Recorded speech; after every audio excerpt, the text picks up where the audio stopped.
भी तकलीफ हुई है। जिस तरह के रिमार्क्स रिपोर्ट हुए हैं मीडिया में, ये कहना कि जी ये मसला इस तरह से हल नहीं होगा, सेक्रेटरी सारे आ जाएं, वो नहीं सेटिस्फाई करेंगे तो फिर अफवाज पाकिस्तान के जो सीनियर अफसरान हैं वो आके खड़े हों, वो सेटिस्फाई नहीं करेंगे तो फिर हम वजीर आजम को यहाँ पे बिठाएंगे और फिर पूरी काबीना को यहाँ पे बिठाएंगे। ये अदालतों के मैंडेट नहीं है। मैं बड़े अदब से अर्ज करूंगा। और ये जो तरीका है कि एक सनसनीखेज जो खबरें हैं वो बाहर निकलें और ज्यादा बेचैनी फैले, ये गैर मुनासिब रहा है हमेशा।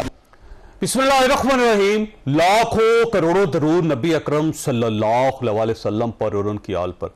कल रात हेलीकॉप्टर के एक हादसे में हमारे ब्रदर इस्लामी मुल्क ईरान के सदर इब्राहिम रईसी साहब जाँ बहक हो गए। उनके साथ वजीर खारजा भी थे और उनके बाकी साथी भी थे। पूरी पाकिस्तानी कौम इस पे सोगवार है क्योंकि ईरान के साथ हमारे सिर्फ समाजी ताल्लुकात नहीं हैं, मजहबी ताल्लुकात भी हैं। लिहाजा पूरा पाकिस्तान आज भी सोगवार है और आने वाले दिनों में भी सोगवार रहेगा। हमारी दुआ है कि अल्लाह ताला उन्हें जवार रहमत में जगह दे और ईरान को इस्तेहकाम बख्शे। पाकिस्तानी भाइयों की तरफ से ये मैसेज है पूरे ईरान के लिए। हम आज के इशू की तरफ आते हैं। आज जस्टिस मोहसिन अख्तर कैनी साहब की अदालत में एक केस चल रहा था।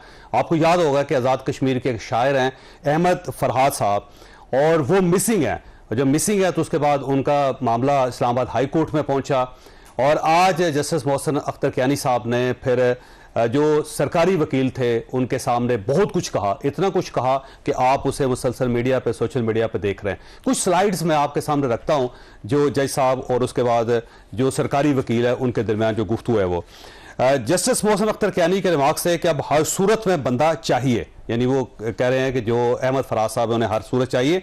एक आदमी को अगवा करके रखा हुआ है, अपने ऊपर से अगवाकार का लेबल हटवाएं, सेक्रेटरी दिफा जाती हैसियत में पेश हो वरना वारंट गिरफ्तारी जारी करेंगे। ये सेक्रेटरी जो दिफा है उनको कहा जा रहा है। और जो वज़ारत दिफा के नुमाइंदे से जो वकील थे उनका यह कहना था कि मुगवी ISI के पास नहीं है, ये डिक्लेयर किया गया आज, और ISI पे इल्ज़ाम है मगर वो इस इल्ज़ाम की तरदीद कर रहे हैं। और उसके बाद जस्टिस मोहसिन अख्तर कैनी साहब ने कहा कि अब मामला ISI और MI के दायरा इख्तियार से बाहर निकल गया। वो अपनी नाकामी बता रहे हैं। सेक्रेटरी दिफा लिख कर अपनी रिपोर्ट पेश करे, सेक्रेटरी दाखिला और दिफा अदालत में पेश हों। कल उनकी पेशी है 3 बजे। और इसके साथ साथ जस्टिस मोहसिन अख्तर कैनी साहब ने मजीद कहा कि मैं जब जजमेंट दूंगा तो ये मामला अगवा से कहीं और निकल जाएगा। ये मामला इतना सादा और आसान नहीं है। इस केस में एक मिसाल कायम होनी चाहिए। और साथ उन्होंने ये भी कहा कि कल दोनों सेक्रेटरीज पेश हों, फिर वजीर आजम और काबीना अरकान को बुला के यहाँ पे बिठा के एक फैसला जारी करवाया जाएगा। तो ये मेरा ख्याल है अदलिया की तरफ से एक वार्निंग है हुकूमत के लिए कि अब गवर्नमेंट के पास कोई ऑप्शन है या नहीं है। ये एक सवाल है जो हम आज के शो में डिस्कस करेंगे। हमारे साथ तशरीफ रखते हैं सेनेटर फैसल वाडा साहब, और ये सारा सिलसिला इनके एक बयान से शुरू हुआ था जिसपे ये आज भी स्टैंड करते हैं। क्यों करते हैं इनसे पूछेंगे। और शुएब शाहीन साहब हमारे साथ तशरीफ रखते हैं, पाकिस्तान तहरीक इंसाफ के साथ ताल्लुक है, नामवर वकील हैं। फैसल वाडा साहब, अब आपने ये मामला शुरू किया था लेकिन अब ये बढ़ता चला जा रहा है। अब तो मेरा ख्याल है वजीर कानून ने भी वही कह दिया जो आपने कहा था, तो ये कहाँ पे जाकर एंड हुआ? बहुत शुक्रिया चौधरी साहब। देखिए चौधरी साहब, अल्लाह की बड़ी मेहरबानी है कि जो लीडर्स नहीं कर सके वो अल्लाह ने मुझसे काम कराया कि पूरी मैंने एक बयानिया कौम को दिया, पूरी कौम उस पर खड़ी हो गई है और ना बोलते हुए भी मुर्दे भी बोलने लग गए, वो कहावत है। और ये पाकिस्तान की बेहतरी के लिए, पाकिस्तान के लोगों की बेहतरी के लिए और अदलिया के वकार के लिए, ये मेरे आपके लिए कोई ईगो फाइट नहीं है। ये बड़ी क्लैरिटी इसके अंदर होनी चाहिए। हमने सवाल क्या किया था? हमने सवाल ये किया कि मुझ पे मैंने कहा कि जी बाबर सत्तार, जस्टिस बाबर सत्तार, जज बाबर सत्तार और जस्टिस अतर मिल्ला ने उनकी अपॉइंटमेंट की। उसके ऊपर कागज़ के अंदर मैंने जवाब मांगा, फिर जवाब मांगा, दर जवाब के अंदर डिस्क्रिपेंसीज आना शुरू हो गई और कंफ्यूज होते चले गए। इसका मतलब ये कि क्या उसको हम गलत बयानी के ज़ुमरे में लाएं, क्या हम उसको एक तासुर देने की बात करें, छुपाने की बात करें। वहाँ से चीज़ें शुरू हुई और फिर नस्ला टावर पे मैंने सवाल उठाया कि वो गरीब बर्बाद सड़क पर आ गए, उनका क्या होगा और उन जैसे फैसले करने वालों के साथ क्या होगा। फिर मैंने कहा कि जी सस्ते आटे की जो रोटी है वो अगर सस्ती हो गई है, आपने स्टे ऑर्डर लगा दिया तो गरीब को रोटी का मसला है, मुझे आपका तो मसला नहीं है। रेप केसेस हैं, उसमें गरीब के बच्चे मर रहे हैं, वडेरा जान से मारता है, रेप करता है, उसको जानवर की तरह उठा के नीचे फेंकता है, वीडियो है, आप क्या कर रहे हैं? ठीक है। उसके बाद आपने भुट्टो साहब की बात की, फांसी होगी, बहुत बहुत आपने ज़बरदस्त काम किया कि 40 साल बाद हमें बता दिया, बहुत अच्छा इकदाम था। हमें पैदाइश से पहले पता था लेकिन आपने किया, आप अलामती सजा उस जज को देते फांसी की, अलामती सजा उस डिक्टेटर को देते फांसी, ठीक है, ताकि डर बैठता। उसके बाद आप आगे बढ़ते गए तो मैंने तो सवाल उठाए थे, कौमी सवाल थे, ना मैंने किसी पर कोई अटैक किया था, कोई शो कॉज नोटिस में तो मुझे वहां से निकाल के यूं लाए, ठीक है जी, ना तो मैंने कोई वो मैंने इन जनरल बात की है, तौहीन अदालत इन्होंने की, नून लीग ने की, नाम ले लेके की, गलाजत बकी, गालियां दी, ठीक है, मेरे दोस्त है ये, ठीक है, लेकिन जो किया तो आप ये तो नहीं कानून हो सकता, ठीक है। उसके बाद आपने मेरे से एक दफा पहले आप बर्बरियत कर चुके हैं, जस्टिस अतहर मनिल्ला मेरे साथ फैसला हाईकोर्ट में कर सके, जो अनप्रेसिडेंटेड था, मुझे ट्रायल भी नहीं दिया, मेरी मां मरी हुई थी, डेथ बेड पे थी, उनका इंतकाल हो गया। अब आपने जस्टिस अतहर मनिल्ला, कोई जज किसी पर इल्जाम नहीं लगा सकता पूरी दुनिया में, माहिर कानून है, आपने मुझे प्रॉक्सी का इल्जाम लगा दिया। इंडियन अखबारों की मैं हेडलाइन हूं, ठीक है, अंग्रेजी अखबारों की इंटरनेशनल में हेडलाइन हूं, मेरे बाप दादा की हम इंटेग्रिटी क्वेश्चन करें, मेरी अपनी जाती इंटेग्रिटी क्वेश्चन होगी। अब आप शवाहिद दें, आपने इतनी बड़ी जुर्रत की, तो जुर्रत करके ये भी बताया जस्टिस अतहर मनिल्ला कि ये सबूत है। अब आप ये करके बरी जुम्मा नहीं हो सकते, ना मैं एक चीज से पीछे हटने वाला हूं, ठीक है जी।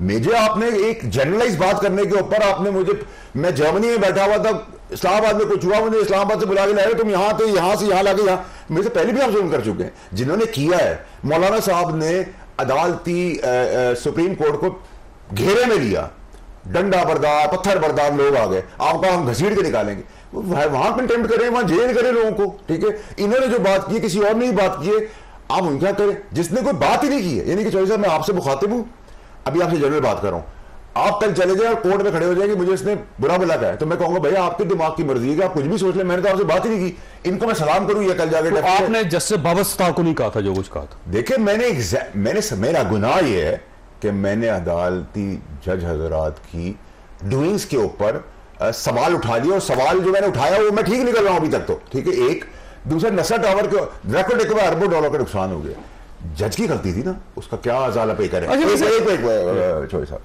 अब रेप केसेस हैं, नूर मुकद्दम केस है, ठीक है, ये किसके केस है? अल्लाह ताला करे मेरे केस है। रोटी सस्ती मैंने तो नहीं खानी, जो बच्ची का रेप हो गया, सड़क पे उसको फेंक दिया, वो गबरे में वडेरा यूं करके जानवर की तरह देख रहा हो, मर गई है, हम अगर उस पर उठाने निशानदेही कर रहे हैं, ठीक है, उस पर आप बजाय मुझे क्रेडिट देते हैं, ठीक है।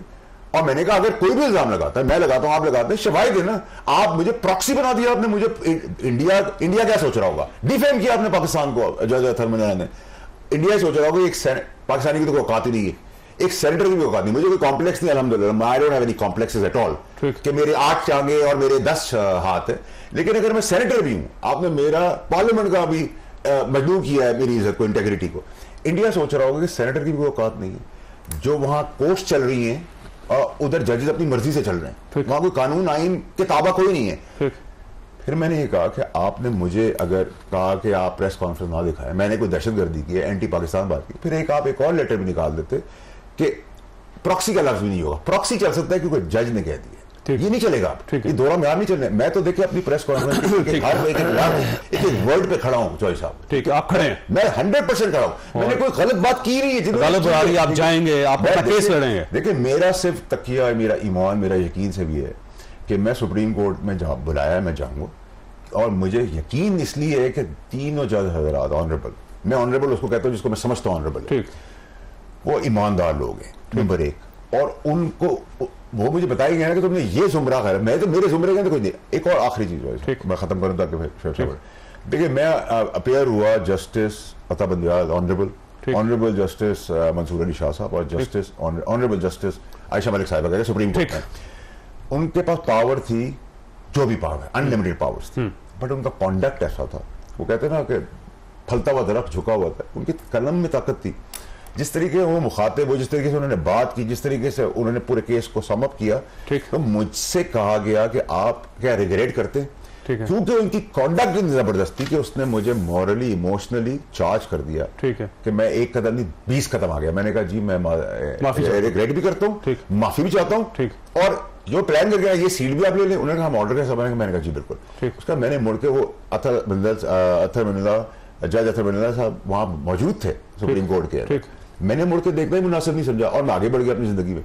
आपने मेरा वहां जुल्म बर्बरियत की, उसके बाद आपने मुझ पर प्रॉक्सी, कोई जज, मैं और आप एक दूसरे पर इल्जाम लगा सकते हैं, ठीक है, आप और मैं इल्जाम लगा सकते, जज नहीं लगा सकता, तो फिर जज प्रॉक्सी का इल्जाम लगा देगा, ठीक है, और उसके बैन अक़वामी उसकी हेडलाइंस होगी, कॉन्वोकेशन होगी, रेपरकशन मेरी जिंदगी में आ जाएंगे, मेरे बाप दादा की इज्जत को उछाल देंगे। Who has given this right? And now she has to prove and provide with the evidence, because मैं सिसेलियन माफिया वाला आदमी नहीं हूं, मैं तो अपनी गर्दन कटा दूंगा, 1 इंच पीछे नहीं हटूंगा, whatever it takes।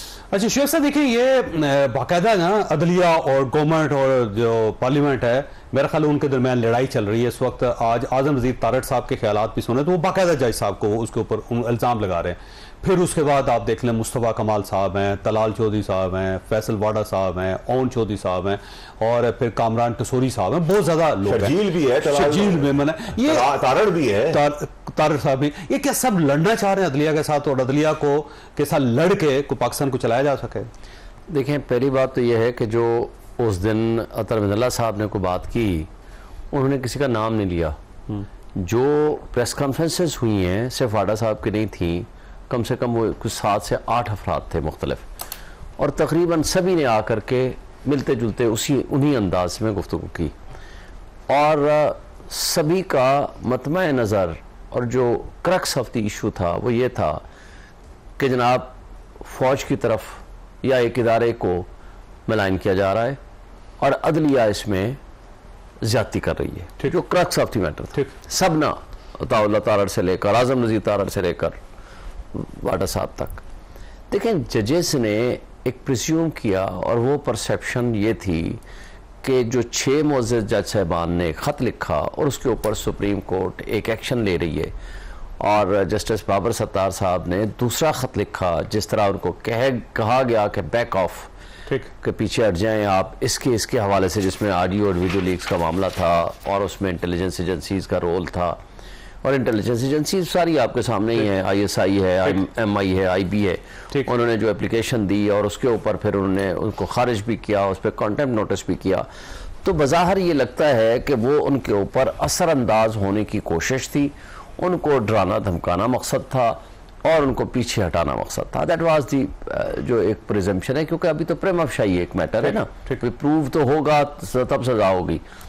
उन्होंने बहरहाल नोटिस कर दिए है और 2 बंदों को नोटिस कर दिए हैं उन्होंने, ये जाएंगे।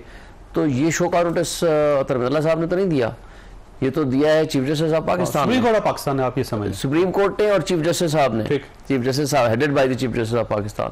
लेकिन वैसे लिहाजा नुक्ता उठाया था तो उसके बाद ये हुआ। देखें, और उसमें अगर आप ये कह रहे हैं ना कि इनका हवाला नहीं था, तो वो इनका जो लफ्ज थे ना कि पगड़ियों को फुटबॉल बनाएंगे, वो उन्होंने पहले बोला, बोलने के बाद उन्होंने कहा ये देखें, अगर कोई भी शख्स अगर इस अंदाज गुफ्तगू से कोई भी बात करेगा और कोर्ट ये समझेगी कि ये अदलिया के वक़ार को ख़राब करने या उस मकसद के लिए ये बात की जा रही है, तो उन्होंने एक लफ्ज़ लिया लेकिन चूंकि नाम नहीं लिया, तो वो कोई एक शख्स की तो प्रेस कॉन्फ्रेंस थी नहीं, प्रेस कॉन्फ्रेंस थी 7-8 बंदों की ऊपर नीचे 24 घंटे के अंदर अंदर। तो उसका प्रिजम्पशन ये थी और हर बंदा ये सोच रहा था, और फिर जिन लोगों ने प्रेस कॉन्फ्रेंसेस की है जनरली उनको एस्टैब्लिशमेंट के करीबी साथियों में से तस्वुर किया जाता है। लेकिन नोटिस सिर्फ इनको है नहीं, पहला लेकिन अगले दिन फिर 2 बंदों को नोटिस आया, मतलब अगले दिन 2 बंदों को, एक पहला नोटिस कमाल साहब की बात ठीक है, दोस्त है, वो बंदे कराची के दोनों, वो कहता है डोमिसाइल हमारा वो नहीं है इसलिए बुलाया था, मैच पे नहीं जा रहा, लेकिन बात तो उसकी वहां भी वैलिडिटी उसके अंदर है। देखें, जब उनके नोटिस में लाया जाता है थ्रू रजिस्ट्रार अदालत के, तो जो एविडेंस, या देखें ना, 2 बंदों के बात करने का तरीका कार मुख्तलिफ है। एक with in the framework of constitution and law बात करता है, एक उनकी नज़र में, जजेस की नज़र में ये है कि इसने एक्सेस किया है, तो जिसको वो एक्सेस समझते हैं उस पर नोटिस देते हैं। एक बात। दूसरी बात ये होती है कि कुछ लोगों की उनके पास वो एविडेंस या उसको उन्होंने पहुंची नहीं है, तो इस वजह से उनको नोटिस नहीं दिया, सब्सिक्वेंट भी नोटिस हो सकता है। तीसरी बात ये होती है कि जज साहब की ये मर्जी भी होती है, इसमें डिस्क्रिशन भी होती है, क्योंकि बहुत सारे ऐसे सीरियस मैटर्स जहां हम कंटेम्प्ट लेकर गए हैं, कोर्ट ने ये कहा है कि this is between the contemner and the court, लिहाजा हम इसमें डिस्क्रिशन अपनी एक्सरसाइज नहीं करते कंटेम्प्ट ऑफ कोर्ट की। आपको याद होगा कि 2 किस्म के केस बने थे निहाल हाशमी के खिलाफ, एक में उनको सजा दी थी जिसमें उसने धमकी दी थी, दूसरा केस वो था जिसमें उसने गालियां दी थी बाहर निकल के। उसमें जो गालियों वाला केस था, मैं भी उस वक्त पाकिस्तान बार काउंसिल का मेंबर था, हम लोग गए थे, साकिब निसार साहब ने नोटिस किया था, हमने कहा जी बस गलती इससे हो गई है, माफी मांगता है, अब आप इसको माफ कर दें, तो जज ने उस गाली में माफ कर दिया, पहले वाले केस में माफ नहीं किया था। मैंने ब्रेक लेनी आपके पास सवाल छोड़ के जा रहा हूं, मैं आप ही की तरफ आऊंगा। अब इशू ये है कि जैसे अहमद फराद जाहिर है वो गायब है और नहीं होना चाहिए, मिसिंग पर्सन तो पाकिस्तान में किसी शख्स को होना ही नहीं चाहिए, पाकिस्तान जैसे मुल्क में। लेकिन अब उस पर जो मोहसिन अख्तर कियानी साहब हैं वो ये कह रहे हैं कि DG ISI को बुलाएंगे, DG MI को बुलाएंगे, फिर पूरी कैबिनेट को बुलाएंगे, प्राइम मिनिस्टर समेत, यहाँ अदालत में बिठा के फैसला करेंगे। तो आप ये समझ रहे हैं कि दूसरी तरफ से भी कुछ लाइंस क्रॉस हो रही हैं जिसकी वजह से ज़्यादा बहरान बड़ा हो सकता है, और अगर बड़ा हो गया तो कहाँ पाकिस्तान स्टैंड करेगा। छोटी सी ब्रेक के बाद दोबारा जरूरत है।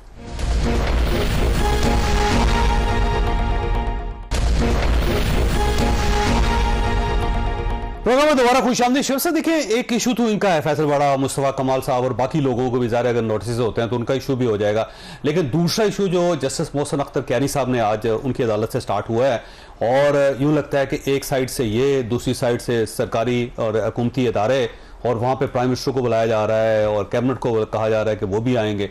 तो अब ये बताइएगा कि ये जो लाइनें दोनों साइडों से क्रॉस हो रही हैं, मुल्क कहाँ स्टैंड करेगा? देखिए, ये लाइनें क्रॉस नहीं हो रही। एक बात बताऊं कि जो लास्ट वर्किंग डेज थे उसके, अनवार काकड़ के, वो इसी जज साहब के पास पेश हुआ था, वो भी मिसिंग पर्सन वाले केस में पेश हुआ था।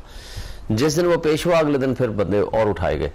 बात यह है कि अगर एक जज साहब के पास, सिर्फ एक के पास नहीं, सब जजेस के पास एक बहुत इंपॉर्टेंट आस्पेक्ट है, वो मिसिंग पर्सन वाला। लोगों के बुनियादी इंसानी हुकूक के तहफ़्फ़ुज़ के ज़ामिन हैं और उसके लिए इन्होंने ओथ ले रखी है जिन जजेस ने। एक शख्स मिसिंग है, या तो आके बता दें कि जी यार ये बंदा किसी मुकदमे में इन्वॉल्व है और ये इसके खिलाफ चालान हो गया, ये जेल में पड़ा हुआ है। जब ये नहीं है, कोई एजेंसी उठाए, कोई इदारा उठाए, कोई पुलिस उठाए या कोई शख्सियत उठाए। लेकिन अहमद फरहाद के इशू पे आज जो सरकारी वकील थे उन्होंने कहा जी ISI कह रही है कि हमारे पास बंदा नहीं है, और कह देने से तो नहीं होता।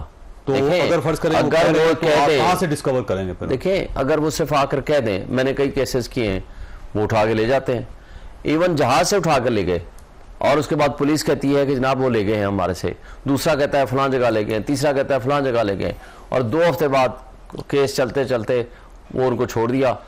मैंने बुलाया, भाई आगे आ जाओ, उनके भाई की तरफ से केस था, उन्होंने कहा जी बस अब हम पैरवी नहीं करते, वापस ले लें। हमने वापस ले लिया। और इसी तरह आप देखें कई लोगों को उठाया गया। इसी इस्लामाबाद की मैं बात करता हूँ, बेशुमार मिसालें हैं, मैं नाम लिए बगैर।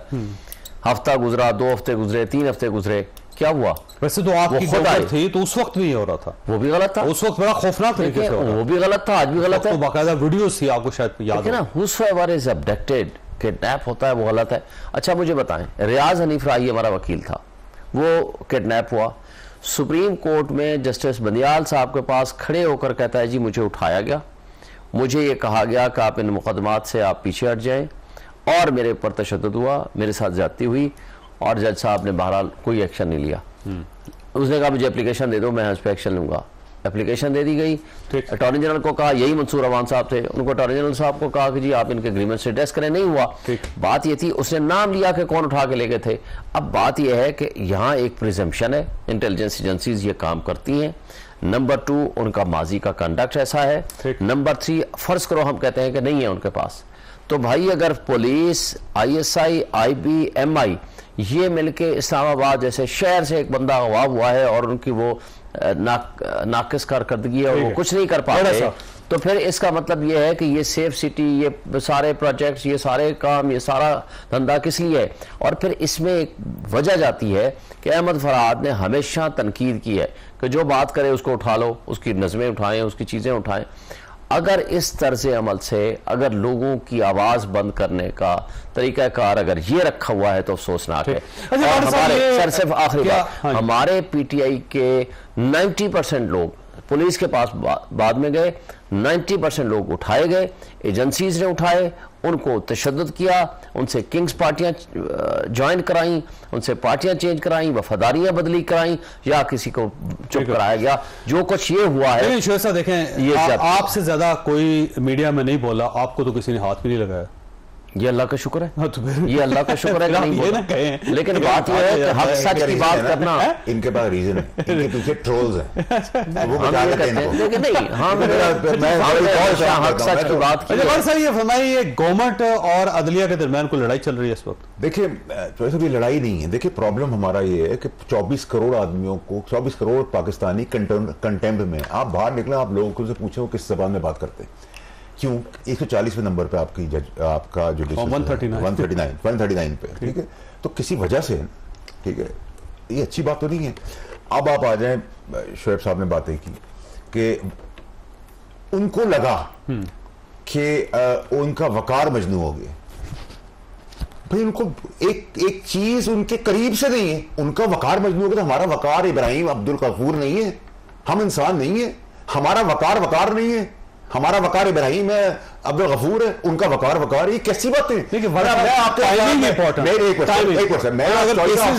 मैं आपसे बात कर रहा हूं, वहां से काशिफ अब्बासी फोन करके डेफर्मेशन केस कर दे, मैं कहूं भाई मैं चौधरी साहब को इंटरव्यू दे रहा था, ठीक है, ये कैसा कंटेंट है मेरे ऊपर?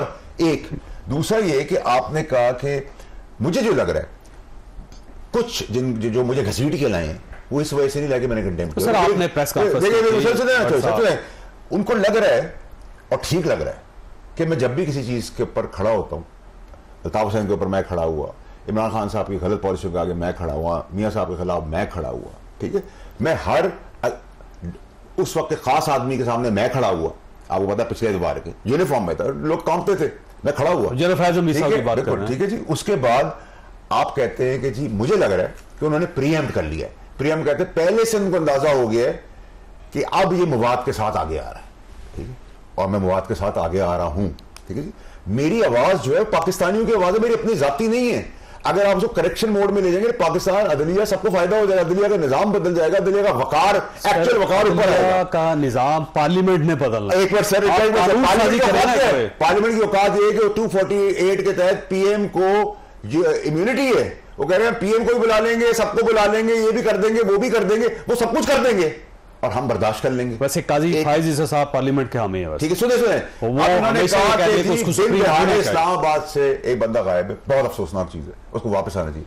लेकिन चेयरमैन सेनेट जो है गिलानी साहब का बेटा कई सालों तक इस मुल्क से गायब रहा, अखबार रहा, नहीं कोई कर सके तो क्या किसी ने जाती तौर पर की थी, जितनी कोशिश थी, जब अल्लाह ताला ने उसकी जिंदगी और वापसी रखी थी वो आया। ये नहीं है कि मैं कह रहा हूं बहुत अच्छा काम, बहुत कंडेम करता हूं, थर्ड क्लास चीज है, और अगर इसकी रिकवरी हम नहीं कर सकते ये भी बहुत बुरी चीज है। लेकिन हमारे पास चेयरमैन सेनेट का एग्जाम्पल, उसका बेटा कई सालों तक लापता था, ठीक है, तो ऐसा नहीं है। अगर आपका ख्वाब नहीं आया, आपका शवाहिद कि ये इनको मैं ले गया हूं, आपके पास शवाहिद है, आप मुझे बोला, मुझे उल्टा डाल दे। उसकी वकील जो है ना अहमद फरहाद की, वो ये क्लेम करती है कि रात के वक्त हुआ था, एजेंसियों के लोग थे, आज भी उन्होंने कहा कि हुआ था, तो उसका प्रेसिडेंट नहीं सेट होना चाहिए कि जी आप अजम्पशन बेस्ड, कई दफा आपकी अजम्पशंस भी रॉन्ग होती है। देखिए मेरा सवाल जो है ना वो अभी भी वही है कि देखिए आपने अटॉर्नी जनरल साहब है, अटॉर्नी जनरल ने कोर्ट में कहा है कि जी मेरा दोस्त फलाने जज मैं कोई डिफेंड कर, अब अटॉर्नी जनरल मेरे बिहाफ पे बात करें, मैंने तुमको अलाउ नहीं किया ना, मैं उनको ट्रस्ट करता हूं क्योंकि तो गवर्नमेंट के साथ मिलकर मेरा काम उतारे, मुझे क्या पता। अब इन्होंने कहा कि प्रमा फैशाई, मुझे लगता है कि शायद हो गया, उन्होंने इस अजम्पशन पे आपको नोटिस दे दिया। तो भाई जो एग्जैक्ट मेन केसेस हैं जिसमें सुप्रीम कोर्ट को घेर लिया गया है, ठीक है, गलाजत बकी जा रही है और घेर खेल के निकालेंगे और बाकी पोलिटिकल पार्टियां नाम लेके बात करेंगी, उस वक्त तो आप कंटेम्प्ट के साथ जेल कर सकते थे, तो मैंने तो किया ही नहीं है सर। अच्छा मुझे करने की सजा किस चीज की मिल रही है, ये तो चौधरी साहब आप बात करें ना। अच्छा मुझे कहा जी मैं इन्होंने कहा ब्रेक में कोई ऐसी बात नहीं, हम रिजर्व करते थे, हम करते थे, इनका फैसला शायद वो पगड़ी वाली बात हो। तो मैं तो आज भी कह रहा हूं अगर आप पूरे पाकिस्तान पूरी दुनिया का कोई आदमी मेरी पगड़ी उठाएगा मैं तो फुटबॉल बनाऊंगा, मैं अपनी नेचर तो नहीं बदल सकता ना। आप मुझे गाली देंगे, आपने जज साहब को सर मैंने इन जनरल का है, इन जनरल का, आपने किसी जज को नहीं कहा, किसी को नहीं कहा। अगर कोई जनरल, अगर कोई एंकर, अगर कोई जज भी मेरी पगड़ी उछालेगा तो मैं उसका फुटबॉल बनाऊंगा। इसमें अगर आप मुझे गाली देंगे तो मैं गाली दूंगा ना, दो, अगर आप मुझे देंगे नहीं तो मैं क्यों करूंगा। मैंने किसी की पगड़ी उछाली है, किसी ने मेरी पगड़ी उछाली है, जो परेशानी है। मैं जनरली बात करूं, आप भी ये बात जनरली नहीं करेंगे। अगर मेरी इज्जत पे कोई बात आई तो मैं कोई अगर मेरी इज्जत पे हाथ डालेगा तो मैं उसको ही छोड़ूंगा। This is genuine, this is natural. Okay, किसी के खिलाफ नहीं था, ऑफ कोर्स नॉट। ओके, मुझे ब्रेक लेने, छोटी ब्रेक को, ब्रेक के बाद दोबारा जरूर।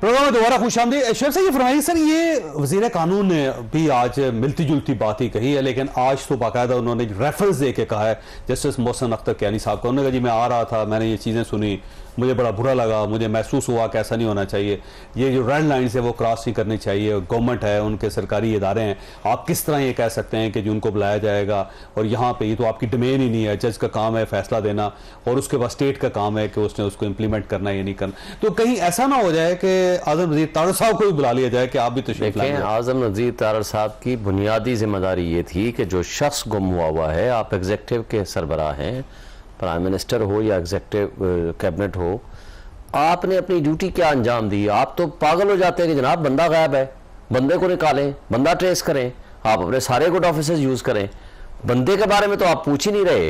यानी इंसान की कोई कदर ही नहीं है।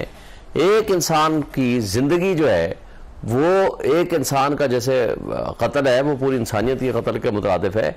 एक इंसान की जिंदगी का सवाल है। आपको इदारों की पड़ी हुई है कि जनाब फलां के खिलाफ क्यों कर दिया, फलां के खिलाफ। और जज साहब ने कहा क्या सर स्टेट बचेगी तो मुल्क चलेगा ना सर? नहीं, स्टेट क्या करे? स्टेट ऑर्गन्स को इस तरह डैमेज करेंगे तो कैसे स्टेट ऑर्गन्स का ये काम है कि बंदे उठाएं जाकर गायब करते हैं। सर ये भी स्टेट ऑर्गन्स का ये काम, अच्छा मैं अगर तो है किसी के पास सबूत फिर तो बात ठीक है। देखे ना, या स्टेट ऑर्गन्स का ये काम नहीं है कि बंदा अगर उठाया गया है हुसैवर में भी XYZ किसी ने भी उठाया, उसको प्रोड्यूस करना किसका काम है? IG अगर इस काम में नहीं काम कर सकता रिजाइन दें उससे। अगर आपकी ISI का DG ये काम नहीं कर सकता उससे रिजाइन लें। IB का DG अगर ये काम नहीं कर सकता उससे रिजाइन लें। MI वाले ये काम नहीं कर सकते रिजाइन लें। अगर आपके शहर में अगर बुनियादी इंसानी हुकूक या फंडामेंटल राइट्स किसी एक इंसान के मुतासर हो रहे हों और अदालत उसके ऊपर बैठ के बारहा आपको टाइम दे रही हो, सेक्रेटरी दिफा को बुलाती है, IG को बुलाती है, कंसर्न सेक्रेटरी इंटीरियर को बुलाती है, वो कहते हैं कि हमारे पास नहीं है जी, बस ये जवाब है। क्या इसके बाद अगली जिम्मेदारी उनकी खत्म हो जाती है? एक है उनकी एक्टिव कनाइमेंस कि उन्होंने ये काम किया है, एक है उनकी नेग्लिजेंस। ये दोनों काम उन्हीं से पूछा जाएगा ना, जज खुद तो नहीं जाएगा। लेकिन वो जा करके आपका माजी याद करवाना पड़ता है कि यहाँ पे अफसार आलम को एक पार्क के अंदर चलते हुए गोली मार दी गई थी और उस वक्त भी अदलिया कहती रही, जजेस कहते रहे आपकी गवर्नमेंट थी, आपने केस को किसी साइड पर लगने नहीं दिया, किसी एक शख्स को ना बुलाया गया, ना गिरफ्तार किया गया, ना किसी को मुलजिम करार दिया गया। देखें, फिर एक दूसरे सहाफी को उसके घर के अंदर घुस के उसको फेंटा लगा के वो चले गए और उसके बाद जब ये केस उस वक्त भी किया था, इवन काजी फाइजी से साहब उसके घर गए थे, लेकिन आप असतूर के, लेकिन आपका दौर था, आपने केस किसी तरफ लगने नहीं दिया। देखें, एक है केस की पैरवी प्रॉपर नहीं हुई, उसके लिए प्रोसिक्यूशन ब्रांच है। एक सामने नजर आ गया, उसने किसी पे इल्जाम लगा दिया, एक बंदा उठाया गया। आज एक बंदा उठाया गया है जिसका अभी ये ट्रेस नहीं हुआ, वो है कहां?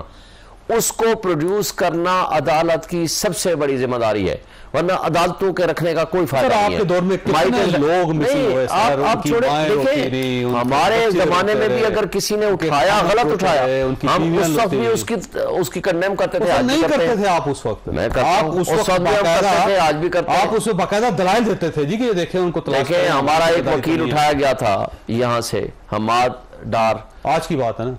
नहीं, उनके ज़माने में, इमरान खान साहब के इक़्तिदार के ज़माने में हमने उनकी तरफ से पिटीशन फाइल की अतर मिनल्ला साहब चीफ जस्टिस से। उन्होंने 24 घंटे के अंदर उसको प्रोड्यूस कराया, एजेंसीज उठा के ले गई थी। मतीउल्लाह जान को उठाया गया, 24 घंटे के अंदर उनको प्रोड्यूस कराया। हम करते हैं कि मैंने छुड़ाया था उसको। हम पिटिशनर थे बहरहाल उस केस में भी, लेकिन कहने का मतलब है कि हम उस जमाने में भी जो लोग भी उठाते थे गलत थे, लेकिन आज भी हम ये कहते हैं कि हम इसको लाइसेंस तो नहीं दे सकते ना कि आप बंदे उठाएं, ले जा करके गायब कर दें और उनको प्रोड्यूस ना करें बिफोर द कोर्ट और सिंपल स्टेटमेंट दे दी हमारे पास नहीं है, हमारी ड्यूटी खत्म हो गई। आप करना क्या चाहते हैं? देखिए मैं साहब देखिए, मैं चाहता हूँ कि इस मुल्क के अंदर रिफॉर्म्स हों। ठीक, वो तो पार्लियामेंट करेगी रिफॉर्म। तो मैं पार्लियामेंट, अभी तो हम खड़े हुए हैं तो कहा आ जाओ इधर खड़े कैसे हो गए इस मुल्क के अंदर? भुट्टो साहब खड़े हो, फांसी चढ़ा दो। उसके बाद से आज तक डेमोक्रेसी पटरी पे नहीं आ सकी। जो खड़ा होगा इस मुल्क के अंदर उसको किसी ना किसी घेर लेंगे। ठीक है, इधर ले आओ, इधर ले आओ। आप अब्दुल गफूर से बात करें तो अब्दुल रऊफ खड़ा हो जाएगा, अब्दुल रऊफ से बात करेंगे तो कद्दूस खड़ा हो जाएगा, मुझे कहा है, मुझे कहा, मुझे कहा, मुझे कहा, मुझे कहा। अब ये आज जो प्रोसीडिंग हुई है कोर्ट के अंदर, अगर मैं ये कहूँ मुझे कहा ऐसा कुछ, मैं खड़ा हो जाऊँ, टीवी पे शुरू हो जाऊँ, पार्लियामेंट असेंबली में शुरू हो, आप कहेंगे फैसल तुम्हारा कोई ताल्लुक नहीं है। तो मेरा इसी तरह जब ताल्लुक ही नहीं है तो मुझे कंटेंट में क्यों बुला लिया है? ठीक है, इसका मतलब है कि कोई प्रीएम्प्ट कर गया है पीछे, जिनके अंदर मैंने बाबर सत्तार और जज बाबर सत्तार और जज अतर मिनाना की बात की। आप ऐसे पॉइंट आउट कर रहे हैं दोनों जजेस को बार-बार। चीफ जस्टिस ने कहा है अब पाकिस्तान ने कि आप इदारे को नहीं कर सकते अगर आपको किसी से ग्रीवेंस है। बाबर साहब मुझे ग्रीवेंस नहीं कि वो उस वक्त जज नहीं थे, अतर मिनाना जज थे, हाई कोर्ट के चीफ जस्टिस थे। तो उन्होंने क्योंकि वो सख्ती मेरे सामने दिखाई थी तो यहाँ वो कह रहे हैं मैं बस शबायद नहीं, पहले खत्म में तासुर दिया है, आप कह रहे नहीं है, अब आगे ले गए, अब मुझे वो ग्रीन कार्ड की तरफ घुमा रहे हैं। भाई मेरा तो ग्रीन ब्लू कार्ड से कोई फर्क ही नहीं पड़ता।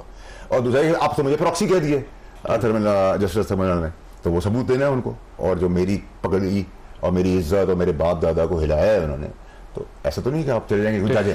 अब मसला क्या है साहब, देखिए मेरा इशू ये है कि पाकिस्तान में रिफॉर्म्स हो जाए। जो बच्ची गरीब बिलबिला रही है, नस्ला टावर जैसा काम, भुट्टो साहब जैसा काम, जरदारी साहब जैसा काम, मियाँ नवाज शरीफ साहब के साथ जो बरबरियत हुई, इमरान खान की चलती हुकूमत रात के अंधेरों में दरवाजे खोल के गिराई गई, वो काम ना हो।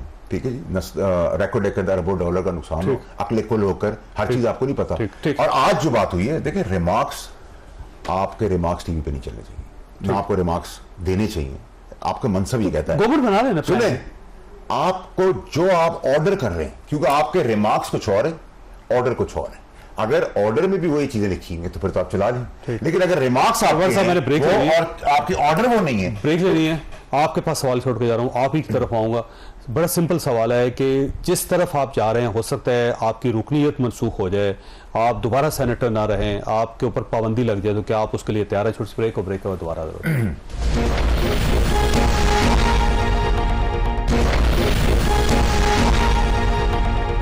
प्रोग्राम में दोबारा खुश आएंगे। वार साहब, ये ज़ाहिर तौहीन अदालत का नोटिस हुआ है आपको, और आपको सजा भी हो सकती है, तो सजा के लिए तैयार हैं आप? देखिए चौधरी साहब, मेरे साथ पहले कब इंसाफ हुआ? नंबर 1, इस बार तो मेरा कोई ताल्लुक ही नहीं है, मुझे घसीट रहे हैं। और मैं उम्मीद करता हूँ कि ईमानदार बेंच के आगे मैं जा रहा हूँ, ऑनरेबल जस्टिस की, और मैं वो मुझे बताएंगे ना कि मैंने गुनाह कबीरा उस पर क्या किया। जिन्होंने गुनाह कबीरा किया है उनके ऊपर तो कोई सवाल नहीं हो। नंबर 1 तो कौम देख लेंगे, लेकिन कौम का दिमाग में शऊर डालना था मुझे 24 करोड़ लोगों के दिमाग पे। वो पीटीआई भी अब वही बात कर रही है, रूल ऑफ लॉ नहीं है। वही बात शुक्र है कि गवर्नमेंट कर रही है, बाकी पार्लियामेंटेरियंस कर रहे हैं। और पार्लियामेंट का अपना जो इक़्तिदार है, जो इंटेग्रिटी उसकी अपनी है, और उस पर जो शब खून मारने की कोशिश की जा रही है, तो वो सबके सामने है। और अगर आप ठीक काम करने में गरीब नस्ला टावर वालों की दुआएं मेरे साथ है, आहें लोगों के साथ है, उन लोगों के साथ है जिन्होंने ये किया, तो दुआएं इंसान का, मुझे तो, मैं गुनाहगार आदमी हूँ, मैं कोई नमाजी परहेजगार आदमी नहीं हूँ, लेकिन मेरा जो ईमान है वो इतना मजबूत है कि मैं तो पहाड़ के आगे जाता हूँ, सोचता हूँ हाथ मारूंगा तोड़ दूंगा। और ये आपको आज से नहीं पता, और मैं बहुत ब्लंट हूँ। मैंने हमेशा अगेंस्ट द विंड बात की, मेरी पार्टी में लीड किया मेरी पार्टी ने किया, तो अल्लाह का एहसान है। अगर उसके बाद भी नाकसूर होते हुए बेकसूर होकर जहाँ इतना जुल्म बर्बरियत हो रही है, अब मुझे फांसी की सजा भी दे देते हैं, अब पूरा पाकिस्तान उसके लिए खड़ा हो जाता है, और वकार अदलिया का और पाकिस्तान एक सीधे रास्ते पर चला जाता है। तो अगर मेरे पास अभी स्टूडियो के अंदर 100 आदमी आके मेरे गन पॉइंट करके गए, हम गोली मारे, तो मैं क्या कहूँगा कि मुझे मार दो, यही कह सकता हूँ ना। तो यही मेरा अभी भी है कि मुझे जिस कानून के तहत मंगाया, मुझे तो नहीं पता। मैं तो पूछ रहा हूँ जी, इन्होंने कत्ल किया है, इनसे कोई सवाल नहीं हो रहा। मैं तो इस मुल्क में ही नहीं हूँ, इस टॉपिक के अंदर मुझे बुला लिया है, इधर आ जाओ। तो मैं ये कहूँगा नहीं, कैसी बेइंसाफी है, इसके करें, इनको भी बुला लें। इनको बुलाएं, मेरा तो है ही नहीं ना सर। ठीक है, मेरे साथ अगर कोई करेगा तो मैं डायरेक्ट जवाब दूंगा। ठीक है। अच्छा, ये फरमाइए शोएब साहब के, बार बार ये कहा जा रहा है कि ये लोग भी, यानी आपकी तरफ इशारा किया जाता है कि आपकी पार्टी है वो बार बार गुस्ताखी करती है, लेकिन उसको ना नोटिस दिया जाता है ना उसको सजा दी जाती है। रऊफ हसन साहब ने ये 6 जजेस का जब इशू था, वो प्रेस कॉन्फ्रेंस करते हुए यहाँ पे इस्लामाबाद हाई कोर्ट के जो चीफ जस्टिस साहब थे, जो उनको कहा था वो बड़ा खौफनाक था, मैं उसे दोहरा नहीं सकता, लेकिन उनको नोटिस नहीं हुआ। देखिए, पहली बात तो यह है कि किसी जज के बायस होने के बारे में आपके पास अगर कोई एविडेंस है और आपके पास कोई सबूत है तो आप उसके बारे में बात कर सकते हैं। हाँ, आपकी बात दुरुस्त है कि अल्फाज का चुनाव दुरुस्त होना चाहिए, तनकीद मैं भी करता हूँ। आप भी साथ बैठे हुए थे उसमें? जी जी, मैं हम डाउट कहा गया था, मैं माफी चाहता हूँ, मेरा ख्याल यही कहा गया था जी जी, और बार बार कहा गया जी, लेकिन सब लोग वकला वहाँ पे मौजूद थे। मगर मैं ये समझता हूँ कि अल्फाज का चुनाव बेहतर होना चाहिए। अल्फाज जजेस के वैसे ऑब्जेक्शनेबल है या नहीं है? ये ऑब्जेक्शनेबल है, नहीं होना चाहिए था ये। लेकिन एक बात तय है कि हमारा जो एक ग्रीवेंस है, biasness of justice Aamir Farooq साहब, वो हमारे पास एविडेंस है। अपनी जगह मैं वही कह रहा हूँ ना कि हमने तो लिख के दिया है। ये कह देंगे आप, नहीं, नामुनासिब अल्फाज थे, नहीं कहना चाहिए था। मगर एक बात आपको बताऊं, हमने ये तमाम बातें लिख के दी हैं जस्टिस आमिर फारूक साहब को उनकी अदालत में। आज भी पढ़नी है, लेकिन फिर भी आप ये नहीं कह, आज मैंने कह दिया ना कि वो अल्फाज का चुनाव दुरुस्त नहीं था। मैंने कहा ना कि हमने ये इन चीजों का लिख के दिया है जज साहब को। लेकिन एक बात आपको बता दूं, जब आप जुडिशरी को मलाइन करने की नीयत से उनके ऊपर अटैक करते हैं, और जब जुडिशरी वर्सेस इंटेलिजेंस एजेंसीज यहाँ सामने सामने खड़ी हैं, आज पाकिस्तान के सुप्रीम कोर्ट में तमाम हाई कोर्ट्स ने और लोअर जुडिशरी ने लिख के दिया है कि ISI हमारे निज़ाम इंसाफ में सबसे बड़ी रुकावट है। हमें कहा जाता है कि आप ऐसे फैसले करो, जब हम नहीं करते तो हमें लाइफ थ्रेट्स मिलती हैं। तो बात यह है कि आज जो 6 मुअज़्ज़ज़ जज साहबान ने लिख के दिया है, जो सुप्रीम कोर्ट में मैटर सब जुडिस है, और उसके अलावा बेशुमार ऐसे इंसिडेंट्स हैं जो मुख्तलिफ जजेस ने मुख्तलिफ कह देना एक जगह एक चीज होती है, सबूत देना दूसरी चीज होती है, हाईकोर्ट के जजेस क्या दें, सिर्फ कह देना काफी नहीं है, जजेस के पास सबूत ज्यादा स्ट्रांग होने चाहिए क्योंकि वो सारा दिन यही काम करते हैं। हाई कोर्ट के जजेस का सिर्फ ये कह देना कि हमारे ऊपर प्रेशर है, एक जज साहब का कह देना कि हमारे बेडरूम में कैमरे लगाए गए, एक जज साहब का कह देना कि उसके ब्रदर निस्बती को अगवा किया गया, कह देना काफी है, कह देना काफी है। एक जज का कह देना काफी है। और उन्हें ये देखें, उन्होंने पहली दफा नहीं कहा, उन्होंने पहले अपने चीफ जस्टिस साहब को लिख के दिया, उसके बाद वो चीफ जस्टिस साहब पाकिस्तान के पास गए, उसके बाद उन्होंने सीनियर प्यूनी जज के पास गए, उसके अलावा उन्होंने दोबारा अपने चीफ जस्टिस को लिखा और फाइनली ये खत लिखा। पिछले 1 साल से मुसलसल उन्होंने इसकी पैरवी की। वक्त खत्म हो गया। आपने गुफ्तगू सुनी, फैसला आपने खुद करना। अल्लाह ताला आप और आपके अहले खाना को हर किस्म की मुसीबत से महफूज रखे। अल्लाह हाफिज।